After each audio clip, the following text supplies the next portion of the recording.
Assalamualaikum warahmatullahi wabarakatuh. Kembali lagi di channel saya. Di video saya kali ini saya akan membahas tentang asal usul manusia.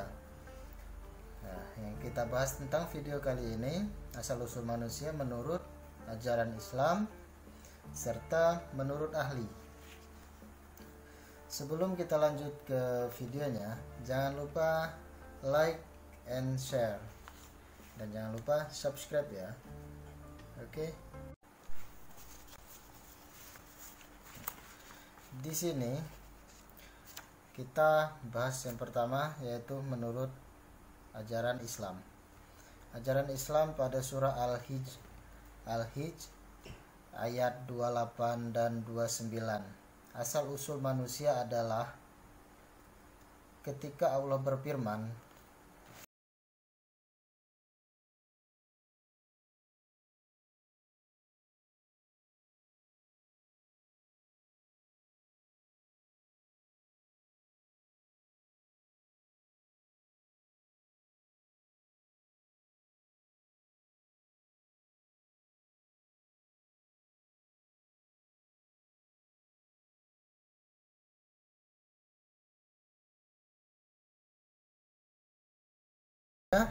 sesungguhnya aku menciptakan seseorang dari tanah liat kering yang berasal dari lumpur hitam yang diberi bentuk, maka apabila aku telah menyempurnakannya kejadiannya dan telah meniupkan ke dalamnya ruh ciptaanku, maka tunduklah kamu kepadanya dengan bersujud. Nah, dari situ kita sudah bisa melihat bahwasannya di situ dijelaskan secara rinci bagaimana proses terbentuknya manusia, dari mulai terbentuknya hingga ditiupkannya ruh kepada jiwanya. Manusia itu yang pertama diciptakan yaitu adalah Nabi Adam. Nabi pertama kita yaitu Nabi Adam. Setelah diciptakannya Adam, kemudian Allah menciptakan pasangan hidupnya yaitu Siti Hawa sebagai istri untuk kemudian berkembang menjadi manusia keturunan Adam dan Hawa, kecuali Nabi Isa. Di dalam Al-Quran, proses kejadian manusia secara biologis dijelaskan secara terperinci melalui firman-Nya, yaitu artinya, dan sesungguhnya kami telah menciptakan manusia itu dari suatu saripati berasal dari tanah. Kemudian kami jadikan saripati itu air mani yang disimpan dalam tempat yang kokoh, yaitu rahim. Kemudian air mani itu kami jadikan segumpal darah. Lalu segumpal darah itu kami jadikan segumpal daging. Dan segumpal daging itu kami jadikan tulang belulang. Lalu tulang belulang itu kami bungkus dengan daging. Kemudian kami jadikan ia makhluk yang berbentuk. Maka Maha Suci Allah, pencipta yang paling baik. QS Al-Mu'minun 23 ayat 12 sampai dengan 14. Yang kali ini kita membahas asal-usul manusia menurut para ahli, yaitu yang sering kita dengar teori Darwin. Teori Darwin, ahli zoologi yang bernama lengkap Charles Robert Darwin, lahir 1809 dan meninggal 1882. Dalam bukunya yang berjudul The Origin of Species, beliau mengatakan suatu benda atau bahan mengalami perubahan dari yang tidak sempurna menuju kepada kesempurnaan. Beliau mengatakan bahwasannya manusia itu berasal dari kera. Apakah kera seperti ini ya?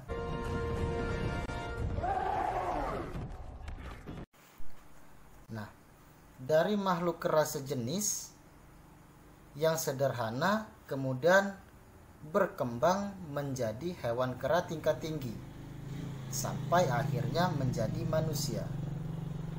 Seperti gambar berikut ini.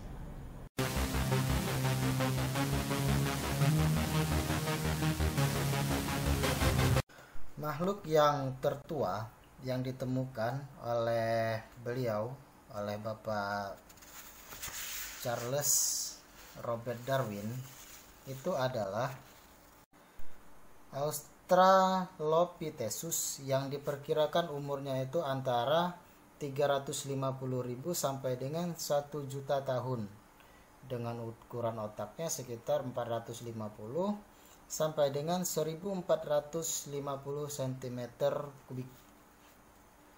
Perkembangan dengan perubahan volume otak ini besar pengaruhnya bagi kecerdasan otak manusia. Australopithecus yang mempunyai volume otak rata-rata 450 cm kubik berevolusi menjadi manusia kera Neanderthal atau yang disebut dengan Neanderthal ya, yang mempunyai volume otak 1450 cm kubik.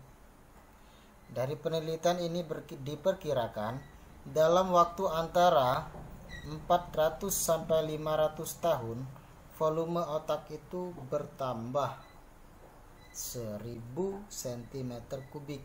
Tetapi anehnya, perkembangan dari Neanderthal ke manusia modern sekarang ini selama kurang lebih 100.000 tahun volume otaknya tidak berkembang.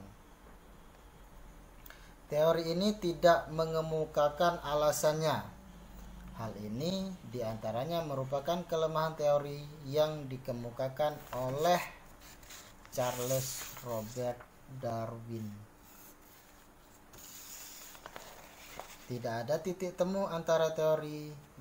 Nah, dari semua itu tadi, dari yang kita bahas yang pertama tadi, kita bisa menyimpulkan bahwasannya yang paling masuk akal adalah teori Islam yang diambil sumbernya dari Al-Quran, karena dijelaskan prosesnya mulai dari manusia pertama yaitu Nabi Adam sampai proses terjadinya keturunan Adam dan Hawa.